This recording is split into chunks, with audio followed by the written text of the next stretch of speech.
Hey staff. So I'm a couple days late, but I wanted to go through the MTSS professional development presentation that I presented with Dawn and Allie during the second day of teacher work days this year. I said I was going to make a screencast, so here I am after our first full day making a screencast. I don't certainly expect anybody to go through and watch this evening or anytime this week, really, because we all have so much on our plates. But it's just something to keep in mind when you're thinking about how we can positively reinforce the behaviors that we do like and we do see as we continue with virtual learning. So on my screen, hopefully it's going to pull up. There it is. So MTSS 2020-2021 school year, keep it positive, Leonardtown Middle School Jaguars. So at the beginning of the presentation, Allie did this wonderful activity with Menti.com just to get a read on what staff was feeling. You can use this activity in your own classroom over the next 2 weeks just to get a sense of how your students are feeling about virtual learning. Are they anxious? Are they worried? Or are they excited? Are they feeling comfortable as they move into the virtual learning world? So again, this is a really cool activity that Allie did. You just go to www.menti.com, you enter the code as seen there, and then it generates the results in response to the question that the teacher poses.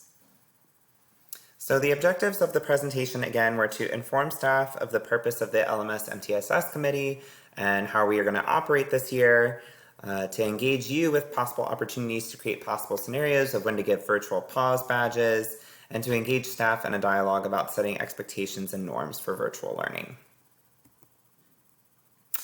So we worked through this activity out loud by just kind of talking through some norms that we would set for the virtual PD. And again, this is something that you would want to do with your students over the next week and then kind of work into a lesson of developing a synchronous versus asynchronous behavior matrix of your expectations.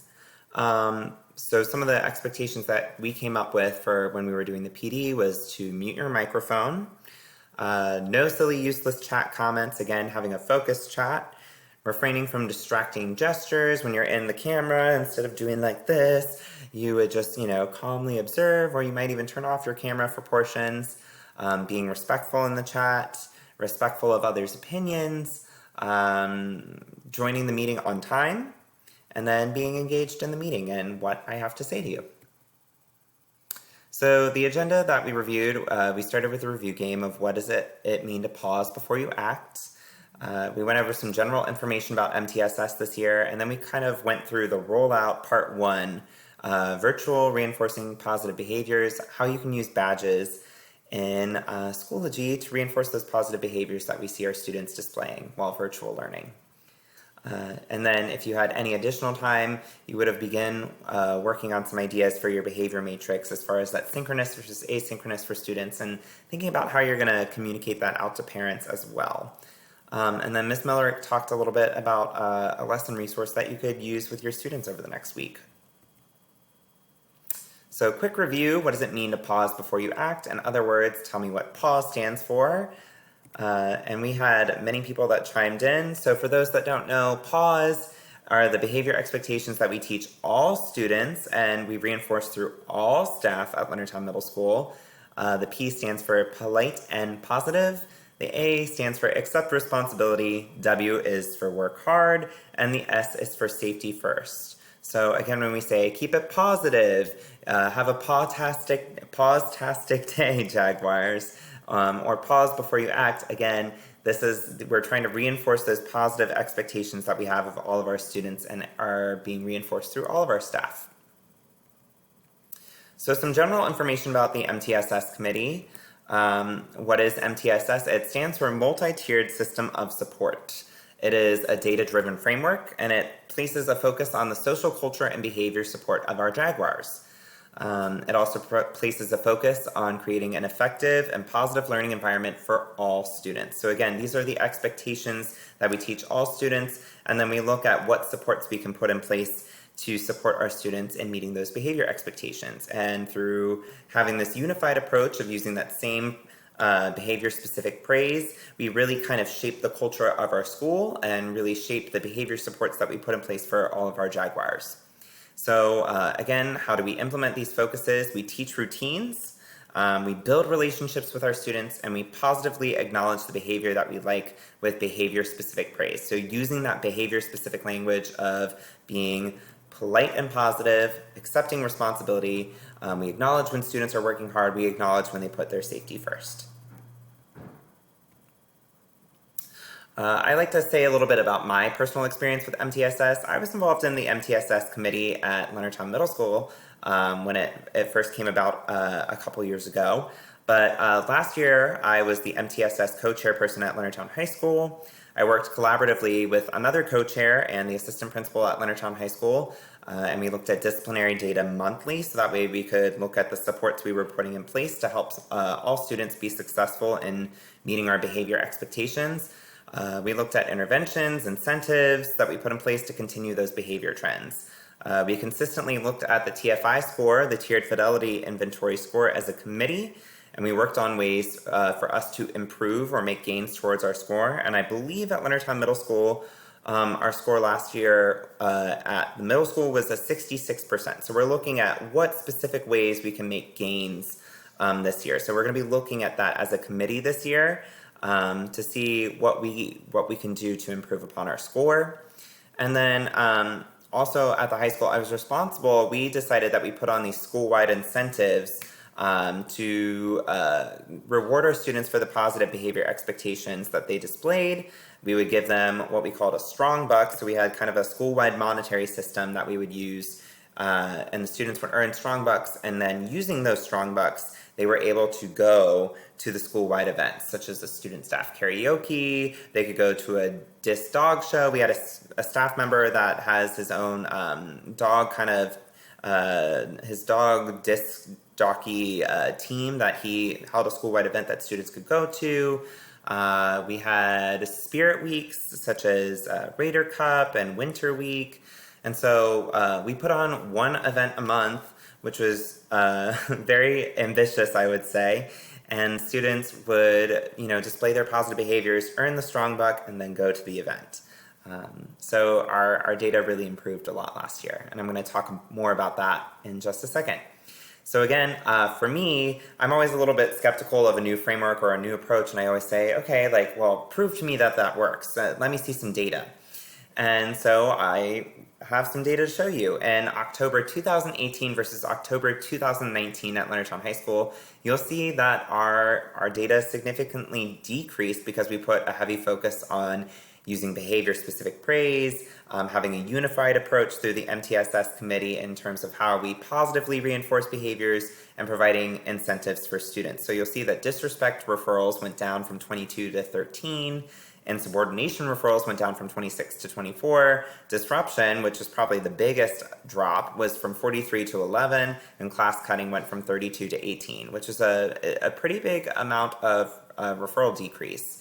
But my favorite is to talk about November. If you look at the referrals for November, you'll see the same kind of decrease in terms of those individual reasons that the referrals were written, but the biggest is the total decrease in referrals went from 193 to 96, which is huge. Again, focusing on the positive behaviors that students are showing and positively reinforcing those behaviors instead of focusing on the negative and constantly writing referrals for the things that we don't like, I think really made a huge difference in terms of shaping the positive atmosphere of our school and also decreased the number of disciplinary referrals that we were writing. So how do we improve this year? Again, we're going to try and improve our TFI score. There's a lot of different subclaims that we're going to discuss in the committee meetings themselves, but these are two big focuses that we're looking at so far. So explicitly teaching the PAWS behavior expectations and giving behavior-specific praise consistent with language of the expectations to build a positive school culture. This requires all of us to use that language and be really unified in our approach. And it also requires our students that have been out of the traditional setting for a while, it's going to be good for both us and them to reset with what the expectations, norm, and culture are. So we really need to be consistent in using that behavior-specific praise, using that language for pause, polite, and accept responsibility, and work hard, and safety first, like using that behavior-specific language, that polite and positive. Sorry, I missed the second P for the P for pause. Again, using that language as often as possible when we're talking about the behaviors that we like with students, I think is really going to go a long way. And then we're also working to align our expectations as a staff of teacher-handled discipline versus admin-handled discipline this year, when we transition back into the building especially. So Allie did this really great activity here. So I'm not going to model the whole thing, but this is something that you might use with your students this week when you feel that you are starting to get tired from being on Google Meet all day. You can work through kind of this breathing exercise to notice and relax and breathe, to look away from the screen. You put your hand on your heart and you take that moment to kind of step out of the learning environment for a second and remember that you are not glued to the computer. You are able to step outside and take a look around your house and say, okay, this has been really stressful. This has been really exhausting, really tiring. I'm going to take a minute and then I'm going to come back. So again, this might be an activity that you try with your students this week. All right, the rollout part 1, virtually reinforcing positive behavior with badges and Schoology. So again, we're trying to teach our expectations and norms virtually. We're establishing remote learning norms, reinforces the expectations for learning.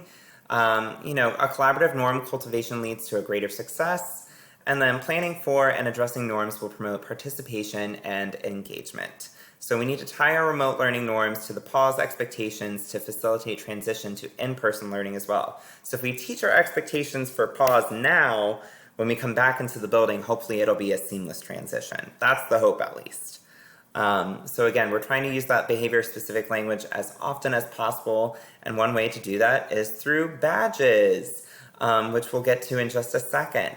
The first thing is that you need to start by teaching the behavior expectations, and Miss Miller created this incredible lesson through this PowerPoint that's attached in this PowerPoint, where she walks students through 4 different scenarios. And as you can see, if you click on the link to the PowerPoint from this PowerPoint, it asks you to make a copy in your own drive. So you can tailor this to your own classroom, your own students' needs. Again, on this opening slide, she goes through what the behavior expectations are and why it's important to go through those behavior expectations in these opening 2 slides here. So after you work through those, she also breaks down what synchronous versus asynchronous is and why it's important to talk about what the behavior expectations are going to look like for both and how they might be a little different. And then she gives you a blank matrix to work through with your students to start brainstorming some ideas of what it might look like, what these behavior expectations might look like in a virtual classroom. What is it going to look like for synchronous learning versus what is it going to look like for asynchronous learning? And then she gives a couple of scenarios for you to talk through with your students as far as what might the behavior expectations look like in these different scenarios. So students join Mr. Dean's class on Google Meet and are talking all at once. Some have loud music playing, some are on their phone, some are not seen on video but are loudly talking, some want to talk to the teacher but the teacher can't hear them. So what norms would improve the start to this class? So again, we want to use that behavior specific language. So I might say, well, an expectation is for the class to be polite when they are in synchronous learning. They're polite when they are, in the Google Meet session. So they enter on mute when they enter the Google Meet. They pay attention to Mr. Dean. They are attentive to his lesson in Google Meet. They are not distracted by music or on their phones. They're giving Mr. Dean their undivided attention during synchronous learning. They are to show up with their camera on when they come into synchronous learning, so that way Mr. Dean can make a connection with them. So again, there are several aspects that kind of align to that polite standard, and you can talk about that and work through that with students in your own behavior matrix. Now, I also want to show you what Ms. Millerick provided here. She gives an example matrix, again, which you can add to your own drive. She gives you a blank matrix for you to fill in with your students, which again, if you send to me, I'm happy to print out and put in your actual classroom, or to retool for you to put in your actual classroom when it comes time for us to transition with students back into the building. Hang on, let me try and click it again. Looks like my internet went out. And again, this is maybe a teachable moment of how to be patient when the technology doesn't work when we want it to. There we go, make a copy.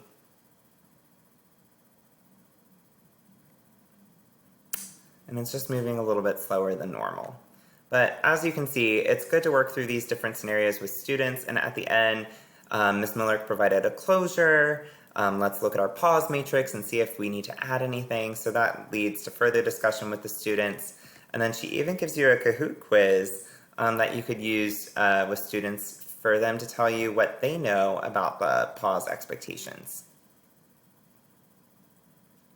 So I'll pull that matrix back up in just a quick second. So we're going to move forward with the presentation. Until then, so virtual school-wide incentives, PAWS badges. So what is an easy way to reinforce my expectations of students on Schoology? You can award them PAWS badges, and they are already created for you. There's a YouTube link here that walks you through the directions of how to create a badge, but I've also created some for you already. They're in the MTSS group. They're in the resources there, and you can copy and paste them into your own resources. You can roll them over, I should say, into your own resources. As I said, they're in our MTSS group. All you have to do is join the MTSS group, and then you can award students badges that look like this when they show up on their screen. And then actually in this PowerPoint, you'll see where I did another screencast. This is it right here. And I'll click it just to show you, and it'll be me talking over me. So I just wanted to show you a quick little tutorial on how to get the badges into your own sandbox. So I'm not going to ask you to watch that right now, but you can find it later in this PowerPoint presentation of where I show how to add the badges to your course. So a common thing that comes up is, if I'm giving PAWS badges, isn't that the same thing as giving them a reward? Why am I going to reward them for doing just what I expected them? I mean, they should just be polite. They should just be working hard. That's an expectation. I'm not going to reward them for what they should already be doing. I understand where you're coming from. I really do. And I felt that way for a long time myself, I should say. The idea is that we are reinforcing that they met our expectation. My question kind of in return is how are students supposed to know that we like the behavior they are doing if we don't positively reinforce the behavior? I mean, isn't it the same for us? Don't we like to be acknowledged for the hard work that we put in as educators? I mean, the paycheck is nice, but it's also nice to hear what a great job we're doing. We live for those emails from parents or from, our students that say, Mr. Engel, I just really got the lesson today. It was so good. You clearly spent a lot of time on it. I just really understand what I'm doing now. Or like from that parent that says, my child was just, they loved your class. They loved, being able to participate in Socratic seminars. They loved the lessons. They got so much out of being in your class. Again, that extra praise goes a long way for us and makes us want to continue to try hard and continue to build those relationships and continue to do the best that we can in our job. So again, if we expect our students to meet our expectations, we have to positively reinforce them. It also gives them a strong feeling of safe comfort. They feel comfortable, participating in class when you positively reinforce that you enjoy them participating in class and showing positive behaviors. And most importantly, it is a physical or virtual reminder for all of us as adults to bring attention to those positive behaviors we see. Again, it's a reminder for us that, they're doing the positive behavior. We want to reinforce, yes, please keep showing us those positive behaviors. Please keep working hard. Please keep putting your safety first. That's going to be so important when they come back in the building. Think about all those students that might not wear their mask correctly. They have it below their nose. It's kind of hanging out their face. When that student is wearing the mask appropriately above the nose, you say, thank you for wearing your mask today. Thank you for wearing that appropriately. Again, they're not going to necessarily know to do these things unless we positively reinforce them. So it's so important. I can't stress that enough.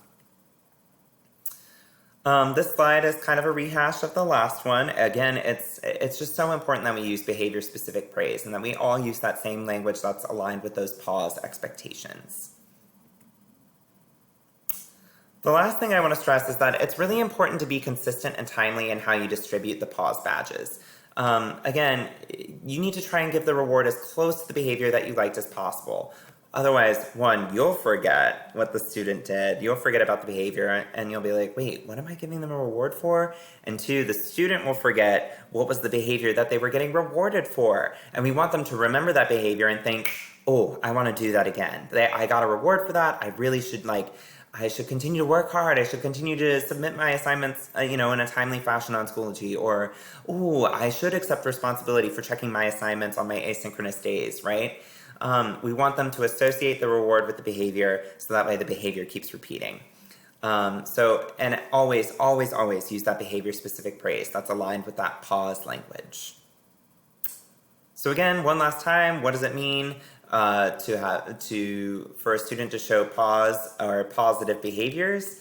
Again, it's that polite and positive, they accept a responsibility, work hard, and safety first. Those are our universal expectations for students and staff at LEONARDTOWN Middle School. Again, please continue to work on creating behavior matrices for your classroom for that synchronous versus asynchronous learning. I saw some really great examples coming through from some staff members after last week. I know that we've had a lot on our plates. We've had so much on our plates. So, but just remember that if you do this work now to establish what your expectations are, to teach those expectations in your virtual learning, it's going to save you so much time in the long run in terms of having to constantly feel like you're reteaching and reteaching and reteaching expectations. Yes, reteach the expectations, but do it through positively rewarding the students for meeting your initial expectations that you establish. If you have time and you have some ideas for what events we can sponsor as a committee as possible rewards for students when we return to school, please reach out to myself, Allie, or Dawn. We're really looking to hit the ground running this year with some MTSS events once we transition back into the building. Allie also included this activity, and we didn't really get a chance to try it, but this is another great activity called triangle breathing for 1 minute. Again, to think about someone who you're grateful for. Sorry, there's a little bit of a typo there. Think about someone for whom you're grateful for. Someone who you're grateful for. It's a really great activity just to break up your lesson. Consider using it for a moment when you feel that your students are getting, just worn out from virtual learning. And please join our LMS MTSS group on Schoology. Again, that's where you can roll out those badges. You can roll them over into your own course. The code to join is right there. I had some teachers email me asking for the code today, actually, which I was thrilled that they were looking for badges on their first day of virtual learning. So again, the course is the group is in our Schoology accounts. The badges are within the group, and once you join, you can roll over those badges so you can award those badges to your students. We also need your help, so if you're interested in joining us for our MTSS committee meetings this year, I think we're thinking of meeting on 2 Wednesdays a month. Please email me, email Dawn, or email Allie. We are hoping to get 1 participant per team, so that way we can, again, kind of work together across all the teams and all the grade levels to increase that unified approach of using that behavior-specific language. We're offering up a credit for it, an MSDE credit for your participation if you would like, or acquired hours. You just need to talk to me about which one you would prefer, and we can make that happen for you because we really appreciate your help and your support with our committee efforts this year. Yes, it is a school-wide initiative. We all should be using that PAWS language, but if you want to take a little bit more time to look at disciplinary data with us and talk about what interventions we can put in place and what supports we can put in place to help our students and help put on these really fun school-wide events, rewards for students, please, please, please consider joining us this year. And that's all I have. I just want to go back and see if Ms. Millerick's document loaded. It did not. Let's see. There it is. So again, this document is linked in Ms. Millerick's presentation, which is linked in our presentation, and I'll upload all of these to our MTSS group as a resource. But you'll find in this, there's a blank template for you to create a behavior matrix. Ms. Millerick has done like the brunt work for you of synchronous remote learning, asynchronous remote learning, and then kind of giving you some ideas to talk about with students what these behaviors might look like in the classroom setting when they transition back in. She also said, polite and positive, accept responsibility, work hard, and safety first on this side. So really, this is a dialogue between you and your students about what you think that those behaviors might look like in each of those different learning environments. And if you are struggling to come up with some ideas on your own, because, obviously if your students are sitting there kind of like, I can't think of any, you want to be at the ready to give them some ideas. So Ms. Millerick, again, gave you some ideas to go off of as far as what our behavior expectations might look like in those different settings. And so she's done a lot of hard work to get us set up for success as we teach our behavior expectations to our students next week. So again, thank you so much for your time, and thank you again for your patience. I know that there was, a lot of information going around this past week, and so this was just one more thing, but it's something I truly believe in, and I think it's something that we all try to do naturally, but we really will benefit from using that unified language of PAWS and reinforcing those positive behavior expectations and teaching those expectations to our students several times throughout this year. I should say constantly throughout the year. So thank you again so much. You guys are awesome. I hope you had a great first day. I cannot speak highly enough of how awesome it was to walk by classrooms today and to see virtual learning actually happening and teachers smiling and seeing students on the other side, and it was working, which is, what else can you hope for? So awesome. Thank you guys so much. Bye.